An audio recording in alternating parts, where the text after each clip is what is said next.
ওয়ামা আতাকুমুর রাসূলু ফাখুযুহু। আল্লাহ রাব্বুল আলামিন বলেন, তোমাদের কাছে তোমাদের রাসূল যা যা নিয়ে আসছে তোমরা সেগুলো গ্রহণ করো। সুবহানাল্লাহ বলেন। নবীজি যা নিয়ে আসছে তোমরা সেগুলো গ্রহণ করো। আল্লাহর রাসূল কি নিয়ে আসছে? নবীজির সিরাত খোলেন। নবীজি নিয়ে আসছে ঈমান, নবীজি নিয়ে আসছে আমাল, নবীজি নিয়ে আসছে উত্তম চরিত্র। সুবহানাল্লাহ। সাহাবায়ে ইকরাম, আল্লাহ বলছেন নবী যা নিয়ে আসছে সেগুলো গ্রহণ করো। নবীজি জীবনে কোনো আমল একটা করছে আর কোন সাহাবী দেখছে এই সাহাবী ওই আমলটা মৃত্যু পর্যন্ত করে গেছে, মরণ পর্যন্ত। যেগুলো সারাদিন দেখতো এগুলো তো করতোই। নতুন কোন আমল নবীজি করছে, বাস কোন সাহাবী দেখছে এই সাহাবী এই আমল মরণের আগ পর্যন্ত করছে, আমল নিছে, আমল গ্রহণ করছে, ঈমান আমাল। কিছু দৃষ্টান্ত শোনেন। এক নাম্বার, মুসলিম শরীফের বর্ণনা, ওয়ান আব্দুল্লাহ ইবনে উমর রাদিয়াল্লাহু তাআলা আনহুমা ক্বাল। আমি আপনাদেরকে বোঝাতে চাচ্ছি যে সাহাবায়ে কেরাম নবীর কাছ থেকে আমল নিছে, আমল করছেন মৃত্যু পর্যন্ত। দৃষ্টান্ত নম্বর 1, হযরত আব্দুল্লাহ ইবনে উমর বলেন, বাইনামা নাহনু নুসাল্লি মা রাসূলিল্লাহি সাল্লাল্লাহু আলাইহি ওয়াসাল্লাম। একদিন আমরা নবীজির পিছনে কোনো একটা নামাজ পড়তেছিলাম। ওই নামাজের ইমাম ছিল স্বয়ং নবীজি সাল্লাল্লাহু আলাইহি ওয়াসাল্লাম। ফাকালা রাজুলুম মিনাল কওম। নামাজের ভিতরে একজন সাহাবী জোরে জোরে পড়তে লাগলো, আল্লাহু আকবার কাবীরা ওয়ালহামদুলিল্লাহি কাসীরা ওয়া সুবহানাল্লাহি বুকরাতাও ওয়া আসীলা। এই তিন কালিমা একজন সাহাবী জোরে জোরে পড়তে লাগলো। তিনটা কালিমা আপনারা আমার সাথে পারলে বলেন, বলেন আল্লাহু আকবার কাবীরা। সবাই বলেন, একজনও জবান বন্ধ রাখবেন না, বলেন আল্লাহু আকবার কাবীরা ওয়ালহামদুলিল্লাহি কাসীরা ওয়া সুবহানাল্লাহি বুকরাতাও ওয়া আসীলা। এই তিন কালেমা একজন সাহাবী পড়ল। আল্লাহর রাসূল নামাজ শেষ করার পর ওই সাহাবীকে খুঁজতে লাগলেন। আল্লাহর নবী বলেন, মানিল কাইলু কালিমাতা কাদা ওয়া কাদা। কে রে নামাজের ভিতরে কালিমাগুলো পড়ছো, একটু দাঁড়াও। কে তুমি পড়ছো, দাঁড়াও। ওই সাহাবী প্রাথমিক পর্যায়ে কিছুটা ভীত সন্ত্রস্ত হয়ে গেলেন, ভাই নবীজি এখন না জানি কি বিচার শুরু করে। কিন্তু ওই সাহাবীর মনে এই বিশ্বাসও ছিল যে কোনো বিচার যদি নবীজি করত তাহলে নবীজি সকলের সামনে আমার দাঁড় করাইতে বলতেন না। সুবহানাল্লাহ বলেন। এটা আমার নবীজির একটা আখলাক ছিল। কারো ব্যাপারে কোনো অভিযোগ নবীজির কানে আসলে নবীজি মজমাই দাঁড় করায়া তার বিচার করতেন না। কারণ মজমাই দাঁড় করাইলে তার সম্মানে আঘাত আসতে পারে, সে লজ্জিত হতে পারে। নবীজিটা বুঝতেন। কখনো কোন সাহাবীকে নবীজি নাম ধরে দাঁড় করায়া বিচার করে নাই। সুবহানাল্লাহ বলেন না, মানে সতর্ক করে নাই। কিছু দৃষ্টান্ত দেখেন।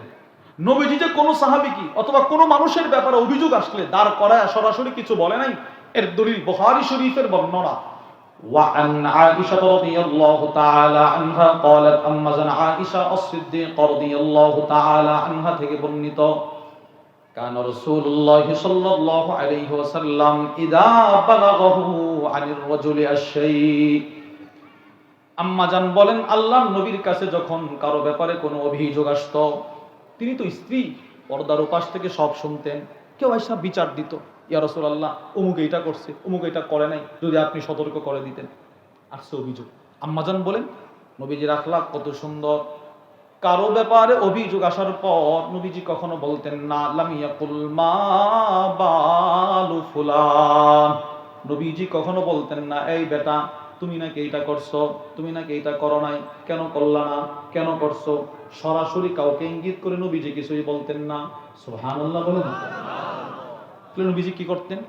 ওয়ালাকিন্না ইয়াকুল, নবীজি তখন বলতেন মা বালু আকওয়াম। অপরাধ করত একজন, নবীজি বলতেন সকলকে। সুবহানাল্লাহ। আরে অপরাধ করছে কয়জন? মানে অভিযোগ আসছে কয়জনের ব্যাপারে? আর নবীজি বলতেন কি একজনকে না সকলকে? কিছু দৃষ্টান্ত শোনেন। এক নাম্বার, মদিনায় একজন সাহাবী, তিনি নামাজের সময় আকাশের দিকে তাকায় থাকতেন এইভাবে। এটা নবীজি দেখছে, নবীজি দেখছে এটা। দেখার পরে নবীজি কিছু বলে নাই। বুখারী শরীফের বর্ণনা। وعن أنس بن مالك رضي الله تعالى عنه قال হযরত আনাস ইবনে মালিক থেকে বর্ণিত, তিনি বলেন আন্না রাসূলুল্লাহ সাল্লাল্লাহু আলাইহি ওয়াসাল্লাম সাল্লা, নবীজি কোন এক নামাজ পড়াইলেন, নামাজের ইমামতি করলেন। আল্লাহর রাসূল নামাজের ইমামতি করার পর নবীজি সালাম ফিরায়া সাহাবাদের দিকে ঘুরে বসলেন। এবার নবীজি বলতে লাগলেন, মা বালু আকওয়াম ইয়ারফাউনা আবসারহুম ইলাস সামাই ফি সালাতিহিম। আমার সাহাবাদের কি হলো? আরে সাহাবারা নামাজের সময় কেন আকাশের দিকে তাকায় থাকে? সাহাবাদের কি হলো? মানুষের কি হলো? তারা নামাজের সময় আকাশের দিকে কেন তাকায়? এই হাদিসের ব্যাখ্যায় আল্লামা ইমাম বদরুদ্দিন আল আইনি রাহিমাহুল্লাহ তার বিখ্যাত বুখারীর শরহ উমদাতুল কারির মধ্যে লেখেন, وعن أبي هريرة رضي الله تعالى عنه قال হযরত আবু হুরায়রা রাদিয়াল্লাহু তাআলা আনহু থেকে বর্ণিত, তিনি বলেন, কানা রাজুলুন ইদা সাল্লা, মদিনায় একজন ব্যক্তি ছিল, সে যখন নামাজ পড়তো রাফাআ তারফাহু ইলাস সামা, ওই লোক যখনই নামাজ পড়তো সে আকাশের দিকে তাকায় থাকতো। এবার বলেন, আকাশের দিকে তাকায় তো সকলে না একজন? বলেন কয়জন? আচ্ছা, এবার নবীজি বললেন, মা বালু আকওয়াম, মানুষের কি হলো? মানুষ আকাশের দিকে কেন তাকায়? এবার নবীজি কি একজনকে বলছে না সকলকে? সুবহানাল্লাহ বলেন। আচ্ছা বলেন তো, নবীজির এই আখলাকটা কেমন? সবাই বলেন না? হ্যাঁ, হুজুর বলছে খুবই সুন্দর। কত সুন্দর! কেন? আচ্ছা, রাসূল কি ইচ্ছে করলেন এরে দাঁড় করায়, ওনারে দাঁড় করায় বলতে পারতেন না, এই তুমি আকাশের দিকে কেন তাকাও? না, নবীজি জানেন আমি তার এইভাবে দাঁড় করাইলে তারও তো সম্মান আছে, মানুষের সামনে সে লজ্জিত হবে, সে নিজেকে ইতস্ততা বোধ করবে, না আমি তার সম্মানে আঘাত করতে পারবো না। রাসূল এমন একটা পন্থা অবলম্বন করতেন যে ওই পন্থা অবলম্বন করার কারণে ওই লোক বুঝছে নবীজি আমারে বলতেছে, কিন্তু কেউ বুঝে নাই। সকলে চিন্তা করে কে তাকাইলো, কে তাকাইলো, সে বুঝছে। তো উপকার কি? সে নিজেকে সংশোধনও করে নিল, তার সম্মানও ঠিক থাকলো। সুবহানাল্লাহ। দৃষ্টান্ত নম্বর 2, এক সাহাবী নবীজি সাল্লাল্লাহু আলাইহি সাল্লামের পিছনে ফজর পড়তে আসছে, তো তাড়াহুড়া করতে গিয়ে ওযুটা ঠিক মতো করে নাই। নাসাই শরীফের বর্ণনা। وعن شبيب بن أبي روح عن رجل من أصحاب النبي صلى الله عليه وسلم হযরত শাবীব ইবনে আবি রাওহ নবীজির এক সাহাবীর মাধ্যমে বর্ণনা করেন, আন্না রাসূলুল্লাহ সাল্লাল্লাহু আলাইহি ওয়াসাল্লাম সাল্লা সালাতাস সুবহি, নবীজি একদিন কোন এক ফজরের নামাজের ইমামতি করছিলেন। ফজরের নামাজ, বলেন কোন নামাজ? ফজরের নামাজ। ফাকরা আর-রুম, নবীজি ওই নামাজে সূরাতুর রুম তেলাওয়াত শুরু করলেন। 21 নম্বর পারার 3 নম্বর পৃষ্ঠায় এখন যে সূরা, ওই সূরা তেলাওয়াত শুরু করলেন।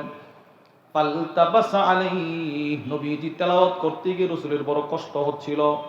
যতই নবীজি সামনে বাড়তে চায় কিন্তু বাড়তে পারতেছে না, বারবার নবীজি আটকায়া যাচ্ছিলেন, খুব কষ্ট হচ্ছিল। আল্লাহর রাসূল নামাজ শেষ করলেন। কি আশ্চর্য ব্যাপার, কোন সময় তেমন হয় নাই, আজকে কেন নামাজের মধ্যে আমার কষ্ট হলো? বিষয়টা কি? হযরত জিবরিল এসে পুরো ঘটনা শোনায় দিলেন।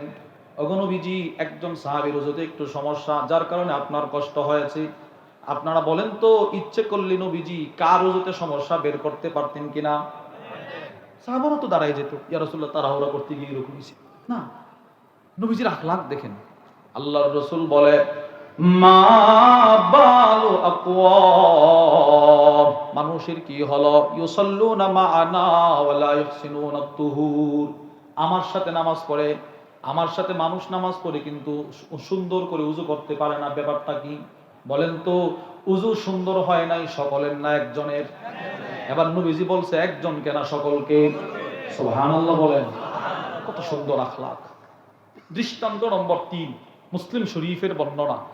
وعن أنس بن مالك رضي الله تعالى عنه قال হযরত আনাস ইবনে মালিক রাদিয়াল্লাহু তাআলা আনহু থেকে বর্ণিত, তিনি বলেন, আন্না নাফারাম মিন আসহাবিন নবী সাল্লাল্লাহু আলাইহি ওয়াসাল্লাম সাআলু আজওয়াজ রাসূলিল্লাহ, নবীজির সাহাবাদের এক জামাত 3 জন সাহাবী নবীজির বাড়িতে আসলেন।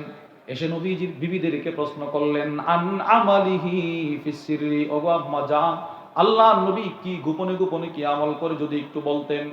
মসজিদে নববীতে নবীজি নামাজ কেমনে পড়ে সেটা আমরা জানি দেখি, মসজিদে নববীতে রাসূল কি আমল করে সেটা তো দেখি, কিন্তু আল্লাহর রাসূল ঘরে এসে কি আমল করে যদি একটু আমাদেরকে বলতেন।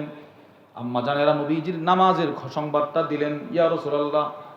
না, আম্মা জানেরা বললেন নবীজি এইরকম নামাজ পড়ে। বাস তিনজন শুনছে। তিনজন শোনার পর ফাকালা বা'দুহুম ওয়া ফি রিওয়ায়া ফাকালা আহাদুহুম, একজন বলে উঠল, নবীজি যদি এত আমল করতে পারে তো আমরা তো এই তুলনায় কিছুই করতে পারি না। একজন বলে, লা আতাযাওয়াজুন নিসা, আমি আজকের পর থেকে আর বিবাহ করব না, সারা জিন্দেগি ইবাদত করতে করতে শেষ করে দিব, কাটায়া দিব। ওয়া ক্বালা বা'দুহুম, আরেকজন বলে উঠল, লা আনামু আলা ফিরাশ, আমি আজকের পর থেকে আর বিছানায় পিঠ লাগায় ঘুমাবো না। আল্লাহর রাসূল যদি এত আমল করতে পারে এই তুলনায় তো আমরা কিছুই করতে পারি না। তৃতীয় জন বলে উঠল, লা আকুলুল লাহাম, আজকের পর থেকে আমি আর খাবার খাবো না, শুধু রোজা রাখবো, রোজা। বলেন, তিনজন তিনটা কথা বলছে। একজন বলে আমি আর বিবাহ করব না, সংসার নিয়ে ব্যস্ত থাকবো না, মসজিদে নববীতে ঢুইকা জীবন যৌবন সব শেষ করে দিব। দ্বিতীয়জন বলে আর ঘুমাবো না। তৃতীয়জন বলে আর খাবার খাবো না। তিনজন তিনটা কথা বলছে। নবীজি সাল্লাল্লাহু আলাইহি সাল্লাম আসছেন।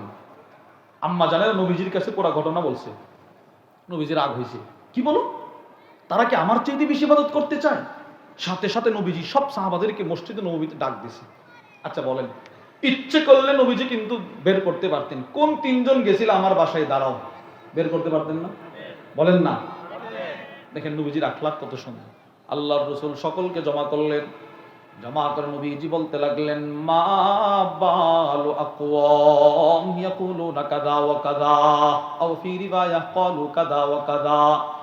আল্লাহর রাসূল সাহাবাদেরকে, সকল সাহাবাদেরকে উদ্দেশ্য করে বললেন, তোমাদের কি হলো, আপনাদের কি হলো, মানুষের কি হলো? কেউ বলে আর জীবনে ঘুমাবে না, কেউ বলে আর জীবনে রোজা ভাঙবে না, কেউ বলে আর জীবনে বিবাহ করবে না। তারা এমন এমন কথা কেন বলে? আচ্ছা বলেন তো, নবীজির বাড়িতে গেছিল তিনজন না সবাই? সবাই না তিনজন? এবার নবীজি তিনজনকে বলছে না সকলকে বলছে? সুবহানাল্লাহ। এই কথাগুলো আপনাদেরকে কেন বললাম? ওই হাদিসটা বোঝানোর জন্য। সাহাবী নামাজের ভিতরে তিনটা কালেমা পড়লেন, মনে আছে আপনাদের? আল্লাহু আকবার কাবীরা, সকলে বলেন, বলেন ভাই, আবার বলেন, আল্লাহু আকবার কাবীরা ওয়ালহামদুলিল্লাহি কাসীরা ওয়া সুবহানাল্লাহি বুকরাতাও ওয়া আসীলা। এই তিন কালেমা একজন সাহাবী পড়লেন জোরে জোরে। আল্লাহর রাসূল বলেন, কে রে তুমি পড়ছো, একটু দাঁড়াও। তো এখনের এই কথাটা আগের চারটা হাদিসের সাথে কিন্তু মিল নাই। আগে কেউ কিছু করলে নবীজি সকলকে উদ্দেশ্য করে বলতেন, এখানে ওই ব্যক্তিকে উদ্দেশ্য করে বলতেছেন দাঁড়াও।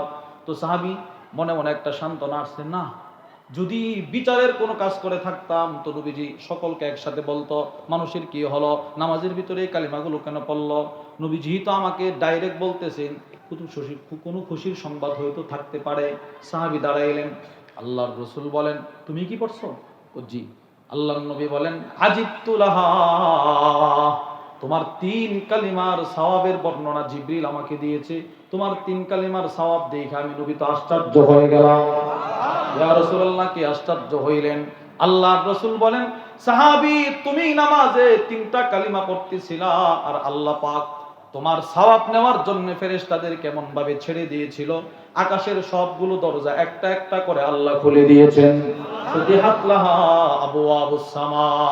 পড়েন আল্লাহু আকবার কাবীরা ওয়ালহামদুলিল্লাহি কাসীরা ওয়া সুবহানাল্লাহি বুকরাতাও ওয়া আসীলা। আল্লাহু আকবার কাবীরা ওয়ালহামদুলিল্লাহি কাসীরা ওয়া সুবহানাল্লাহি বুকরাতাও ওয়া আসীলা। এই হলো তিন কালিমা। এবার হাদিস শেষ। এবার আসেন এই হাদিস যে সাহাবী বর্ণনা করলেন ওনার নাম হলো হযরত আব্দুল্লাহ ইবনে উমর। হযরত আব্দুল্লাহ ইবনে উমর বলেন, ফামা তারাকতুহুন্না মুনযু সামি'তু রাসূলুল্লাহি সাল্লাল্লাহু আলাইহি ওয়াসাল্লাম।